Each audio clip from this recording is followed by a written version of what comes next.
In this video, we are going to show you how to turn off end-to-end encryption on Messenger. Now, if you want to turn this off, all you need to do is, of course, be on the Messenger and tap on the hamburger icon and 3 lines icon on the upper left corner of your screen like this.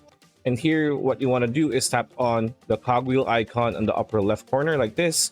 And you're going to be brought to your profile settings.